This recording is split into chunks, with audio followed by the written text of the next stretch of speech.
Hey there, Mr. Reddit here. Welcome back to another episode of r/entitled parent stories. Our first story we'll be reading today. I told on my Karen coworker and got her fired. After that, jealous entitled neighbor tries to steal my package. And after that, soon-to-be brother-in-law is upset we didn't invite him to our wedding. Now for every thumbs up this video gets, one Karen gets fired. Can't fire me when I don't have a job. So please smash that like button. And if you're new, subscribe and turn on notifications for new stories from Reddit every single day. I told on my Karen coworker and got her fired. I, 30 male, have worked at my current employer for 3 years. Last year, in March of 2020, I received a promotion to project manager. In the beginning, everything went well, but in the last month, I've been getting more and more negative feedback. I did not understand what was going on or why people were becoming so negative about me. I was losing clients and several colleagues were really upset with me. I was at a loss. I started talking to my manager and my department head about following courses, getting monthly feedback to perform better. I just wanted to live up to the promotion I received. I felt like I was failing. Then a friend/colleague, 27 female, of mine came to me angry and demanded that I apologize for what I said. I was really confused and asked her why she was so upset with me. She explained she received an email where I was basically blaming her for the issues that I was dealing with. This was an email a client forwarded to her. I was at a loss and explained I never sent out an email like that and asked if she could show me. She did, and it had my name, my send address, and everything seemed like it was for me, but I never sent it. Then it clicked to me. My assistant, 39 female, has access to my email and has the ability to send as me. She's also the only one that has these rights. I was flabbergasted and so much started to make sense. She was next in line for my job and did not receive the promotion. I did. Checked all her sent emails on her PC while she was out for lunch and saw dozens of emails sent as if it was for me. An email, still open on her screen, showed my email address and a written message to clients with misinformation, passive aggressiveness, and straight-up lies. These were sent out under my name. I made screenshots and sent them to myself, then went to my manager and the head of the department. They were angry. She was fired that same day. I was relieved and all of my colleagues were informed. I thought I was completely in the right here, but some people at work are complaining that I violated the company policy for snooping on her PC and violating her privacy. My boss and direct colleagues have my back, but the people that knew her, she has worked there since 2011 and I've only been there since 2018, say that I went too far. Apparently, she's a single mother with 2 kids and needed this job. I also need this job, and she was more than willing to sacrifice me for her benefit. I don't see how I could be in the wrong for defending myself. Maybe I'm just too close to the situation to see it. Did I go too far by going on her PC? Update. They just let me know that they are holding a meeting to clarify what exactly happened. They were catching on to people that weren't happy about her being fired and they want to quell any issues before they start taking root. I'll update again once the meeting is over. It's in 1 hour and 20 minutes from now. Update 2. Meeting took about 1.5 hours, and after that, I was in and out of talks with colleagues and other people. It was properly explained what she was doing and has done to me and the company.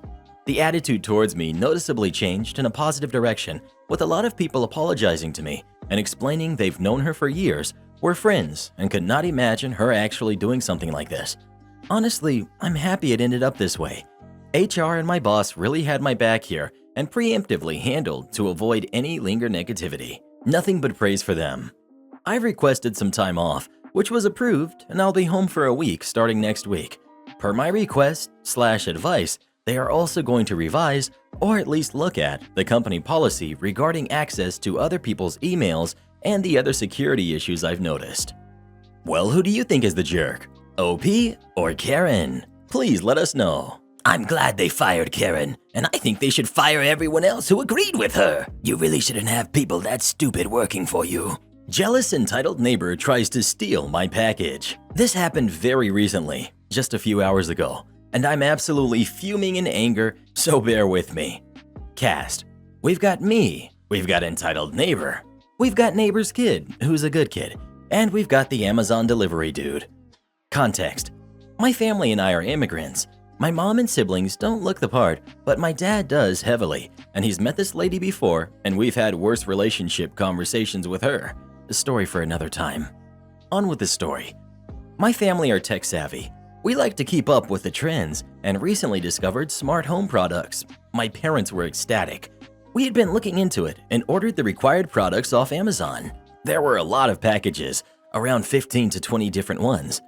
The products all arrived at different times during the week, and the entitled neighbor and her kid just happened to notice the packages piling up outside on the daily. On the 5th day of the week, when we expected the last batch of packages, around 3 that day, I went out to collect them when I saw her walking her dog. She commented on the amount of packages that I had been receiving. It went like this: "That's a lot of packages you've been getting." Me: "Yeah, I'm aware." "Well, that's kind of fishy. What's even in those?" Me: "It's none of your business, really." "Well, it's really strange a young man like you can even afford those. I bet you're stealing money from your parents to pay for those." Me: "Again, none of your business." I grabbed the boxes and slammed the door behind me. Fast forward to today. Delivery dude leaves packages by the door. I go out to collect them. Entitled neighbor runs to the front door and attempts to take one of them. Me: "Hey, that's mine." "Not anymore, young man. You've been getting too many gifts these past few days, and you're making my kid jealous."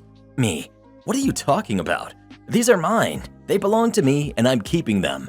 I snatch it out of her hands. "No, I'm taking all of these for my angels. You can't possibly be able to afford these." She then proceeded to smash one of the boxes. The contents were fine. "There, take your stupid package now." My dad walks out. "What's going on?" "Your kid stole my packages, and he smashed one of them too." Dad: "What are you talking about? These are our packages. We ordered these, and I saw you smashing it through the window." "Well, it's not fair that you get to have all these. My angel over there deserves something too." Dad: "I don't care. You can go buy whatever you want yourself. These are ours." Nice kid: "Mom, let's go. Let's stop bothering them." Entitled mom gives a Karen grunt. "Ugh. Well, I'll report you and your spoiled brat to the police for harassment." Dad points towards the outdoor cameras as well as a video doorbell. "Then we'll show them all the camera footage and let them decide." Entitled neighbor leaves in anger and defeat. Nice kid: "I am so sorry. My mom is going through a lot of mental health issues, and I assure you it won't happen again." They leave. I'm still upset by her accusations of me and my dad. We came from a tough past, and we worked hard for what we have. This is not the first time she's done something like this, and I won't be forgiving nor accepting of her actions in the future. Anyways, thanks for reading. Update: to all the comments saying to report her, please know that I am working on it. However, I personally will not be pressing charges after speaking to the other neighbors. They will be pressing full charges on assorted offenses prior to this. I will edit the post with more updates soon. Update 2. After speaking to a few neighbors, we've reported it to the police again. I won't be pressing charges. However, several neighbors are. I'll keep you updated once we receive a court date. Have you ever had a package of yours that was stolen? If so, what did you do about it? Please let us know. This is why we all need video doorbells, so we can post videos of the thieves on YouTube and watch them go viral. Soon-to-be brother-in-law is upset we didn't invite him to our wedding. My brother-in-law, 30, male, has never liked me, 23, female. I wish I could tell you why he doesn't like me, like a legitimate reason why he doesn't even want to see me. Whenever I asked him in person, I swear he would say things like, "You watch anime in English, not Japanese. My brother wouldn't help me with my cosplay because he wanted to spend time with you." I swear, these were his exact words. I'm not lying, trust me. I wish I were lying. I always assumed this was just a bit of jealousy, but this has gone on for 7 years and I'm starting to think it's really toxic. For some context, soon-to-be brother-in-law lives with his parents and has never gotten a real job before. He claims he's an artist and that he draws manga, which is respectable, but he doesn't earn money doing this. He tells everyone around him that I'm a problem in his family, that I stole money and action figures from him. I've never done that. It's been proven multiple times that he lied about me stealing his things and that he's lied about my friends stealing money from his wallet. Coincidentally, a friend of fiance who came over for lunch at his parents' house. He then claimed I started a rivalry between us. He said I started treating him badly all of a sudden. I have screenshots and witnesses, my friends, family, and my fiance's friends, who have seen how well I treated him by doing favors and paying for some of his meals and inviting him to dinners, that I never talked badly about him until he decided to make up lies about me being a thief. He also tried to separate us a few times with lies and manipulation. One example being that he suggested my fiance have an affair with a friend of his. He told my fiance a few years ago that if we ever had a wedding, and that he hoped that wasn't the case, that he wouldn't attend. And that, in case he did, he would go for the food. He repeated this like 4 times during our relationship. Here's where I might be the jerk. When my significant other and I decided to get married a few months ago, we automatically assumed he wouldn't want to join us. And to be honest, I wouldn't be comfortable knowing that a man who has tried to break us up multiple times has accused me of stealing and has treated me horribly is assisting our wedding. My significant other agreed, and that was our decision. Yeah, my significant other felt bad, of course, since it's his brother. But his brother let him know beforehand that he wanted nothing to do with me and didn't consider me family. So, when the time came to send out invites, my soon-to-be mother-in-law and father-in-law received their invitation through text. My soon-to-be brother-in-law goes crazy when he didn't receive his text. He called my significant other multiple times to ask him why he wasn't invited. Brother-in-law: Why am I not invited? Significant other: You said you didn't want to go. I never said that. Fiance: You don't even like OP. You wanted us to break up for years. So? Mom and Dad are going. You forgot she's stolen from me as well. It's the least she could do. Yes, he brought up the stealing thing again, which was proven to be false. My significant other and I believe that he didn't even have that money in the first place. Fiance: You told me you only wanted to be there for food, not for us. And? It's our wedding. We want people to support us, and you don't even like her. I'm sure that jerk made you not invite me. My fiance is a sweet man. I've never seen him angry at his brother, even after his brother has done horrible things to him. He was done with his behavior. It was your own actions that made us not invite you, not her. My brother-in-law then hung up. My soon-to-be mother-in-law then called me the next day to ask me why he was not invited. I explained to her the situation. She does not agree with brother-in-law's actions and defends me. How he treated me, how he took advantage of my kindness, how he accused me of doing horrible things. She said that she understood, but that brother-in-law was my fiance's brother, and that, like it or not, he was going to be part of the family. I'm honestly really torn. On one hand, I have the right to decide who comes to our wedding. On the other hand, soon-to-be brother-in-law is my fiance's brother and still part of the family. I think my fiance and I may have overreacted by not inviting him, or at least giving him a chance to change his mind. Edit: I would like to clarify a few things people have pointed out. 1. My future brother-in-law is not disabled. He was taken to a doctor when he was in his teens. He was examined for about a year while doing weekly visits. The doctor did not diagnose him with anything. However, it's worth mentioning that the doctor suspected he could be suffering from depression, but this was never confirmed. 2. Does your mother-in-law support you? My future brother-in-law says he doesn't consider his mother to be his mother because, according to him, she did him over. My future mother-in-law is a sweet person who does everything she can to make him happy. She paid for everything that he wanted. I don't know what she could have possibly done to have made him feel this way about her. I know she's been telling him to get a job or at least study. He's made her cry multiple times. Well, what do you think? Should OP invite future brother-in-law to their wedding or not? Please let us know. Absolutely not. I would cut all contact with that guy. There's no reason to have people like him in your life, whether they're part of the family or not. Am I the jerk for not eating my sister's eggs? I'm 28, female, and my older sister, who's 35, Anita, has been keeping chickens for about 4 years now. Over time, it has slowly become her entire life. For example, her husband, Frank, supports their family, but she has also maintained a part-time job. 2 years ago, she quit to stay home full-time because her babies, the chickens, needed her. She didn't even do this when her actual kids, who are 15, 13, and 12, were small. She misses social events, sports games, etc. if the timing doesn't work out with her chicken schedule. Anita will also only cook with the eggs from her chickens. She insists on hosting all family events. At each one, there's a little ritual she does where she puts out 2 versions of some kind of egg dish, deviled eggs, egg salad, quiche, etc. One made with store-bought eggs and one made with her chicken's eggs, and demands that everyone eats both and casts a vote for which is better, to demonstrate how much better her eggs are.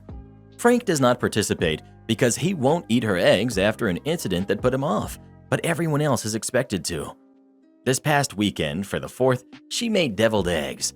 My husband fixed me a plate of food while I was talking to my dad, which included 1 egg. The egg he grabbed happened to be from the store-bought plate. My sister quickly came over and reminded me that I needed to eat a real egg as well so I could vote. I told her no thank you, I only wanted 1 egg. I've struggled with my weight for several years and I've lost about 20 pounds in the last 9 months. I don't starve myself by any means, but I'm careful about portion control and I was only having a little of each thing so I could try the food everyone had brought. Also, I just didn't want a second egg. After repeatedly trying to make me eat a second egg, my sister finally said, "Fine, don't have one. I don't want to be blamed when you gain that weight back." I've had a few times where I've lost it and then gained it back.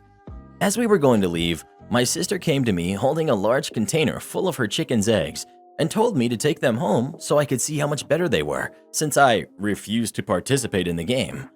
I got irritated and said, "No, Anita, I don't want your eggs. I have eggs at home. We've all played along with your petty egg thing for years. I know what they taste like. Stop." She made a face and then ran upstairs to her room and began sobbing loudly enough for everyone to hear her from downstairs. Since then, I've gotten texts from my mom asking me to apologize, from my dad telling me my mom wants me to apologize, and from Anita telling me that I humiliated her in her home and that she doesn't want me around her kids because I'll turn them against her, and that it's probably my fault that Frank won't eat her eggs anymore, and then accusing me of having an affair with Frank. Well, who do you think is the jerk? OP or her sister Anita? Please let us know. Something about Anita doesn't seem exactly right. Clean the quick mixer? You got it, boss. Years ago, I worked for a high-end contracting company. It was a small business, about 10 people total, including the 3 owners. 2 were brothers and were in charge of large renovations, and the 3rd was in charge of all the custom cabinetry and high-end furniture we made in the shop. He was my direct boss. I only ever interacted with the brothers occasionally, normally in the mornings and afternoon when they would come to pick up and drop off tools in the cargo van. Part of my shop duties every day included cleaning up their tools and putting them away, and I can't leave until it's done. Now, the brothers had a bad habit of never washing off the mixing stick for cement. Every day, it would come back caked in dried concrete that I'd have to spend up to an hour breaking off. I'd asked them several times to just wash it down with a hose after they used it, but it was always met with, "Oh yeah, we'll remember next time." After a few months of this, I was getting pretty frustrated. One extremely hot summer day, I was sitting on the dock of the shop waiting for them. I was caked in sweat and sawdust from making cabinets all day and was in a bad mood. They pull up and we start unloading. Lo and behold, they hadn't cleaned the stick again. The base of it was practically a complete ball. Me: "Seriously? What the heck?" Brother 1: "Oh, yeah, sorry." Me: "How hard is it to wash it off? I've asked you for months." Brother 2: "It's your job to clean it. Just clean it." Cue the malicious compliance. I lifted it up, brought my arm back, and swung it as hard as I could at the side door of the cargo van. The sound of denting metal was huge. Most of the concrete blasted off of it. I handed the stick to the flabbergasted brother and said, "There, I cleaned it," before walking back into the shop. Both brothers wanted to fire me, but couldn't. The 3rd guy was my boss and refused. He told me a month later that every time he saw the dent, he laughed. They always brought it back clean afterwards. Edit: Thanks so much for the awards. I just wanted to share a funny story to everyone that I remembered while cleaning my own mixing stick this morning. I've been trying to personally write everyone that awarded me. To those asking why I didn't just bang it all the time, it's a $15 tool. If I banged it clean each day, it would be so bent that it would need to be replaced each week. That gets expensive. To those asking why I didn't have to pay for damage to the van, It was a paid-off, brutalized van already. My hourly rate was more than the cost of repair for the several months I cleaned it. Since it was already dented, another one didn't matter in the grand scheme. Am I the jerk for taking the garden with me when I moved? I, 30 female, moved to a rented flat a few years ago. Me on the top floor and below me a guy, J, 50. Both places are small, one bedroom, but there's a shared garden which is big but not cared for at all, super overgrown. I love gardening. I got permission from my landlord and Jay to get it looking decent so Jay and I could enjoy it. He said he's a busy guy and not interested nor uses it, so everyone was happy. I spent weeks getting it really lovely and spent the best part of 1,000 pounds on it, and that was on a budget too. Lots of plants, a veggie patch, a few small trees. The veg patch would always yield a great amount, so I was happy to share with Jay. He would buy me a case of beer once in a while as his way of payment. He even started inviting his friends over for barbecues, etc., and vice versa. We always extended the invite to each other. It was flexible and easy. Jay was always a bit flirty with me, especially after a few, but it always felt harmless. I would even hang sometimes with his friends, all male, for a beer in the garden, but still never felt funny and was happy to banter. The problem started when I got a girlfriend, S, 36. Jay didn't seem to vibe with her from the start. Obviously, the more serious S and I got, the more she would stay over. This really seemed to bug Jay, but she was always considerate. She wouldn't use our parking spaces, etc. I put it down to jealousy, but neither of us really cared, as we got more serious and we decided it was time to move in together. The final straw came when S was at my place alone and needed some veggies for a meal she was making. She went to go help herself. Jay was already in the garden, but when he saw her picking from the vegetables, he had a go at accusing her of stealing and disrespecting me and him as it was our, tenants only, garden. Anyway, when S left for work the next day, she sent me a pic of her car with a key scratch that read a mean word on the side. Turns out, Jay is a total jerk. He denied it and we didn't have proof. We decided to escalate the move immediately. The craziness started when I decided to move my entire garden when Jay was at work to S's place. Luckily, she has a big enough space to get everything in and a lot of plants I purposely planted so that they could be movable. I even took the vegetable patch and every darn bean. Yes, it looked a bit scrappy afterwards, but was still better than when I first arrived. I even put down grass seed so the patchy bits would go completely back to normal. It'll grow back to a totally plain, weedless lawn. My phone has erupted. Jay has called me every name under the sun and has said I have ruined his property. The landlord is also upset and has said I've ruined its value and is threatening not to return my deposit and sue. I sent before and after pics of the garden to show I had only taken my property with me, and I've kept every receipt too to prove what I spent. They're threatening me, accusing me of stealing. I'm looking into my own legal action to get my deposit back. They've not got a leg to stand on. Am I the jerk for taking my garden with me? Edit. I did message landlord prior to moving to ask if he wanted to buy the garden, but I didn't think he understood what I meant, and I didn't press it further.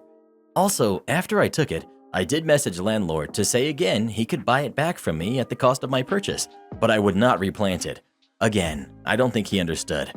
I believe Jay has told him that he bought half of the garden because he would buy me a case of beer every so often, which somehow justifies him slowly buying half off me. Suddenly, the vegetables he consumed have been forgotten. Am I the jerk for not trying to actively build a better relationship with my stepson? Last year, I, 38 male, married my wife, 40 female, after about 3 years of dating.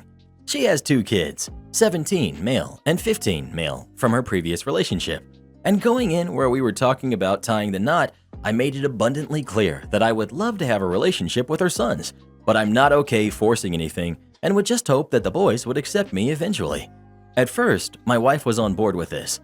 The reason I don't want to force the relationship is that 1, I feel that good relationships are built naturally, and 2, I was the kid, and both my mom and dad and step-parents, mom's husband and dad's husband, tried to force me to treat them as parents, and that just made everything implode when I didn't. And to this day, I do not talk to my parents and step-parents. Been about 10 years now. Well, anyways, I never tried to force anything. While my wife and I were engaged, I sat down with the boys and said, I won't try to force anything, and I'm not trying to replace your dad. He was a good guy, and I miss him too. He was a colleague at work, but unfortunately passed about 5 years back. I had met my wife in a group counseling.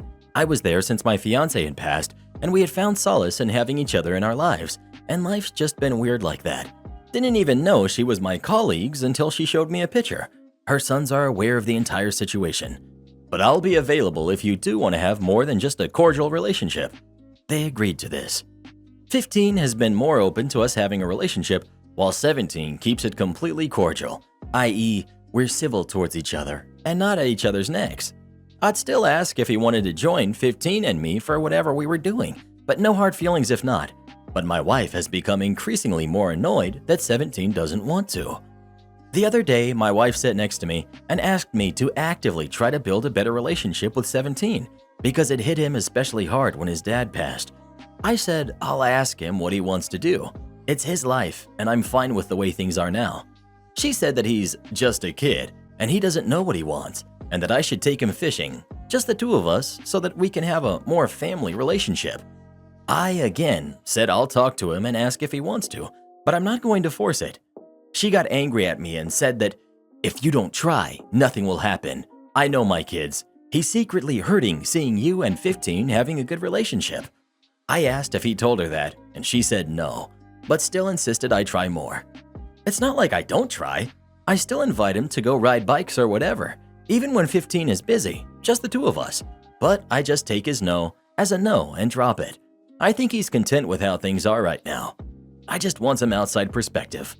Am I the jerk? Well, who do you agree with? OP or his wife? Please let us know. Oh wow, this is a tough one. I can't wait to read the comments we get on it. Entitled Mom drops her spawn off at a daycare he's not even registered at. Backstory. From about 2018 to 2019, I worked at an after-school program with a church that also functioned as a private school. I worked mostly with the after-school kids ranging in ages from 5 to 12. I mostly worked with the older kids who were about 10 to 14. This school also had a daycare/nursery. I hardly interacted with the daycare, but sometimes I would have to sub for a teacher who was running late or couldn't come in. This story was one of those rare times I had to sub for a teacher in the daycare and just a combination of everything going wrong. I also guess this would be an r/I don't work here ladies story too.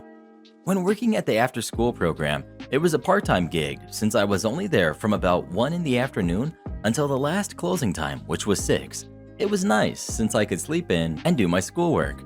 It was a great setup, and 90% of the kids and parents were great. Hardly any of them were entitled, and not gonna lie, I miss my kids a lot. But very rarely, I would get called into work to sub for a teacher in the daycare. Now a quick note here is that the daycare was run by the church. The after-school program was run by the school. They were separate entities, but sometimes the daycare would call teachers from the after-school to sub for the daycare sometimes. It was never a problem since the daycare workers were really nice, showed us how to handle toddlers and babies. Anyway, I said yeah, I would watch this class of 4-year-olds while their teacher was at a doctor's appointment. No biggie, it shouldn't be more than an hour. Like at most daycares and my after-school program, you have to register your kid if you want them to attend daycare or the after-school program, and that way their name can be added to the roll. Also, every time you come to pick up or drop off your kid, you have to sign them in and out. The same applies to visitors. So I go in, sign in the sub list, go to the classroom, and do a quick roll call. I have a total of 8 kids. Cool beans. 2 hours go by. Their teacher is still a no-show, and I'm doing my best teaching their Bible lesson. 9:30, the kids are in their stations playing, taking a break from their reading lesson. The door opens, and the devil and her spawn come in. Like I said earlier, I have no clue who these kids are, but I do have my role. The devil, Karen, walks in, ushers in Spawn. Karen comes in after her son, before I even had a chance to speak to him and ask his name. Karen turns to me and says, "Are you the teacher?" Me, no, I'm Miss Mary. I'm just subbing for Miss Lily, the regular teacher. Fine. When is she going to be back? Me, hopefully in a little while. I don't normally work here. I work in the after-school program. I was wondering, is your son new? I don't see his name on the roll. Karen, oh yes, we registered yesterday. Me, a little wary. Oh, okay. I'm sure he'll get added to the roll in the coming week. Karen, okay, we'll be back around 8 to pick him up. I stop as she leaves for the door. Me, ma'am, you can't leave your son here after 6. It's a state law. 80% sure this is true. Karen, "Okay, fine." And Karen drew out fine like I just asked her to take out the garbage. As she walks out the door, Spawn is playing with the kids and getting along just fine. But part of me was just wary, like something didn't settle right with me. I grabbed the walkie-talkie and radioed the supervisor, asking if Miss Lily's class was expecting a new kid. She said no. Thankfully, I had messaged her just as Karen was walking out the door. The supervisor said to bring Spawn to the office. He was sad, but I explained we had to see Mama. I took him to the office after asking a teacher to step in while I was gone. When we got about halfway down the hall, I hear, "What do you mean my son can't be here?" Supervisor, "Your son is not registered with our daycare. We cannot accept him." "But this is a daycare." I walk in at this point with Spawn in hand, and she points to me. "Well, she let my son in the room." Supervisor, "I know, but she is a sub, and she has to go by the roll. Your son was not on the roll, nor is he enrolled here. I'm sorry, Miss Karen, but you and your son have to leave." Spawn is upset at this point because he was getting along with some of the kids, but Karen being Karen had just started back up. "This is a daycare. You have a no discrimination policy. You have to accept my son." Supervisor, "Ma'am, you are right. We have a no discrimination policy, but you have to schedule a tour and an interview if you want to enroll your kid here. This does not mean it's a walk-in daycare. Please just leave." I'm just standing there with Spawn holding my hand. She snatches Spawn from my hand and swears, "This will not be the last time you hear from me." The supervisor tells me to go back to the classroom and not to worry, that I made a good call about the mom. The rest of the day goes by smoothly. I go to my real job without a worry. The next day, the supervisor emailed me with an update about Karen, pretty much saying, "Hey Mary, just wanted to let you know that you did a good job yesterday handling that lady. And yes, she did call the director of the daycare trying to get us in trouble for discriminating against her because guess what? She's Italian. I mean, of all things, but I digress. The director said don't worry about anything and that you are more than welcome to sub here more often. The kids love you. Have a good rest of your day." I don't officially know what happened to Karen, but I do know from the email the director told her to shove off. Come check out our new I Don't Work Here Lady t-shirts. Link pinned in the comments below. And join as a channel member today and we'll give you a special shout out in our next video.